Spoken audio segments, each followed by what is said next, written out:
So the idea is that different participants can request funding for their projects or for their desks from a Treasury department, who can grant it or deny it.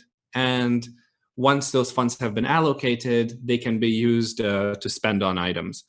So you can think of it as a budgeting tool or literally a treasury function, which can loan to desks at certain rates. And this is a very kind of good use case for distributed ledgers, even within an enterprise, because you have all of these sort of natural Chinese walls between different desks, between different departments, but they all have to communicate through the Treasury. They all sort of have to deal with the Treasury in terms of, basically wiring money.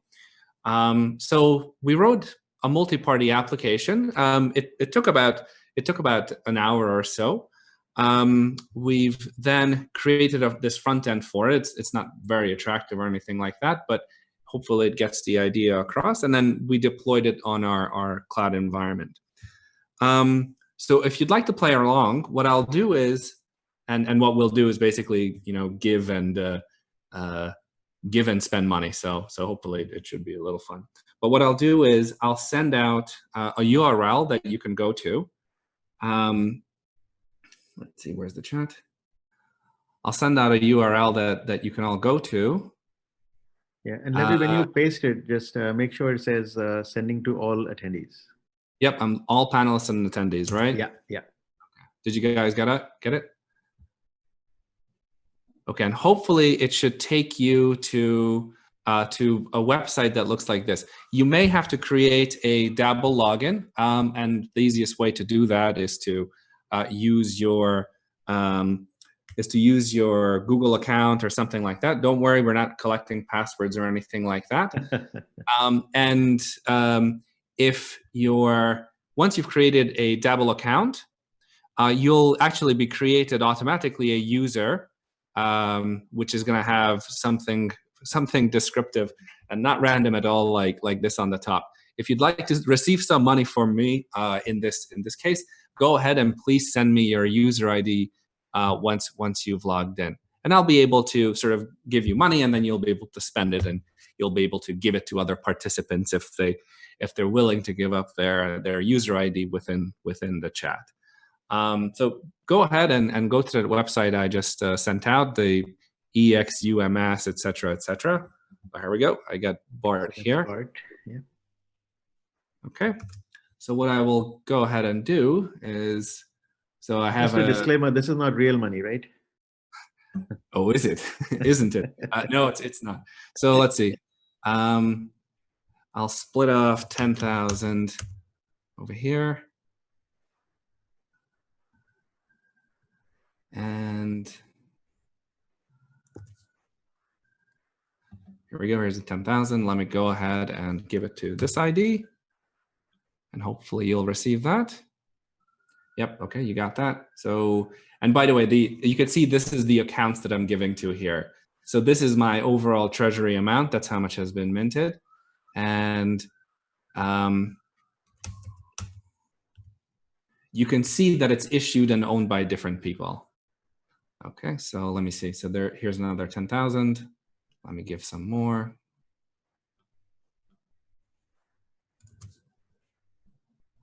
Let's see.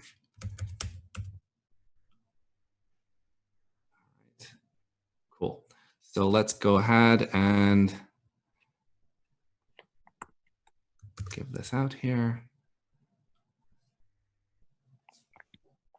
Hopefully I won't give away my entire funding here. Okay. As you come online, hopefully I'll be adding more. So and hopefully those of you that got money will be able to see this screen here. So there'll be a list of all of the effectively the smart contracts that have been issued to you, and you'll be able to give it and spend it and so forth. One thing I would advise you to do is when you give the money to somebody, that gives the entire amount away. So beforehand, I encourage you to split off a certain section and then give that out. Okay. If you want to spend some of the money, so I have, let's split off another section here. Can they spend part of the money, or when they hit spend, all of the money would be spent? All of the money would be spent. So it's basically you have to split first and then spend second. Okay. Here's a 5,000 here. And I'll say if I want to write a check here, I'm going to say, here's the 5,000. I'll say, I don't know, pay for rubber gloves, something like that. And what will happen is this will actually get sent to the as a wire to the Treasury Department to basically send outside. Okay, here we go. One more person here. So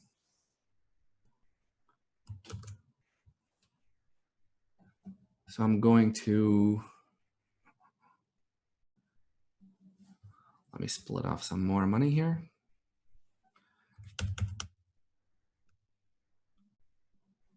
Okay, here we go. So I will give this to the new person that just joined. Okay, here we go. You can see that the issuer and the owner changed. And as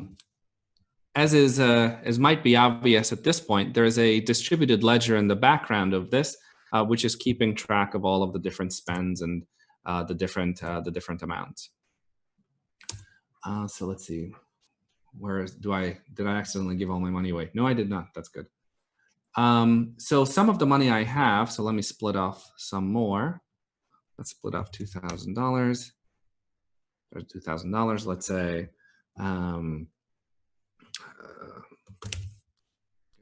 send it out, which will then get translated into a wire. Some of you might have been hitting a transaction limit that was encoded in the background here. Okay, so now we have a few users here. Let me show you a little bit what's going on in, oh, one more button here. So you can spend money, you can split off your account, and you can give it to somebody else. Sweeping will let you join two accounts together. So for instance, if I want, there's a question from Vishal. He's saying, I think he can log in, but he can't see anything.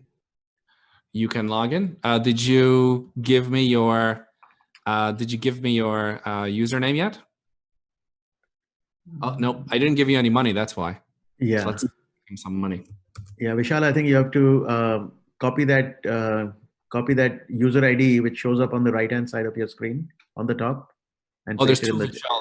That's okay. That's why I'm confused. There's two Vishals. Yeah, there's Vishal Jayanti we already have, I think, but Vishal Oja we don't have.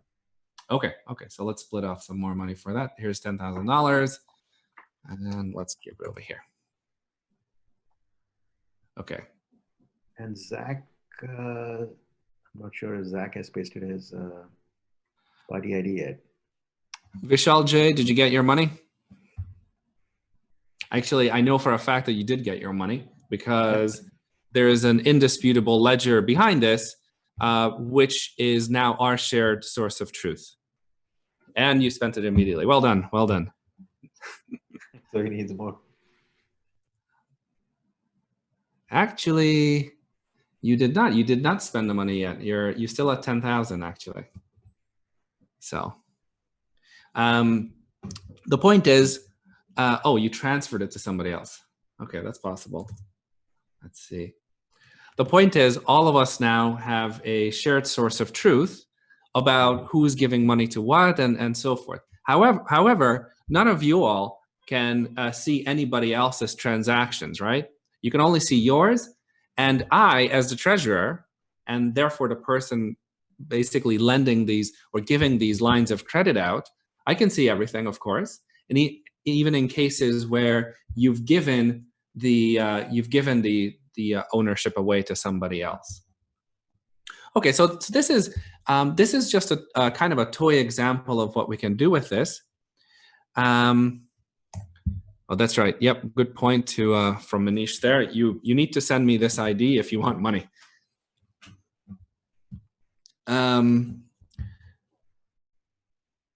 So it's just a small example of what sort of a Chinese wall of distributed ledger can do, and what we mean by solving some of these data silos. It's not the case that you all have your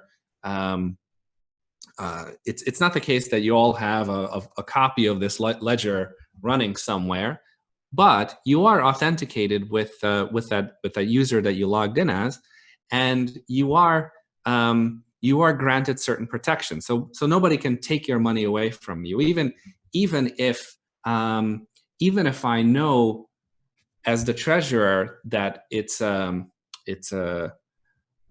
contract ID that, let's say, this person has, I won't be able to give that away to somebody else. I'm not going to be able to re-gift this money to myself. Here we go. I'll try to do that, and it's just not going to work. And this isn't being prevented at some application level. That's very important here. All of these requests that I'm making are actually going to a distributed ledger. They're being checked for veracity, and they're being checked to see for things like, am I supposed to see the contract? Has the money been spent already? Is it a legitimate choice for me to do? And all of those factors have been encoded within DAML. So there was a question there about what exactly is that DAML layer. And what's going on here is, so this is a React front end that I'm dealing with that we wrote, and it's sending REST request. So REST is a type of an API. So it's sending these calls via the web using URLs as tokens in a way that I can't see or discover to a distributed ledger, which is governed by DAML. In this case, the back end of the distributed ledger is our cloud-based DLT, but with the same code at the application level and also at the DAML level, this could be deployed to any number of different ledgers that are available, including VMware, Corda, Hyperledger, etc. And all of that will be completely invisible to you. And I'm not sure if you've done many blockchain projects in the past, but end users don't really care about what the thing is running on. They care that, one, their privacy is being respected, and they care that the thing works, that you're not going to have to reconcile between different versions of the truth. And in this case, this is what we're seeing. Just one quick clarification to some of you who may not be blockchain developers, but who are working in the data and analytics departments of your respective companies.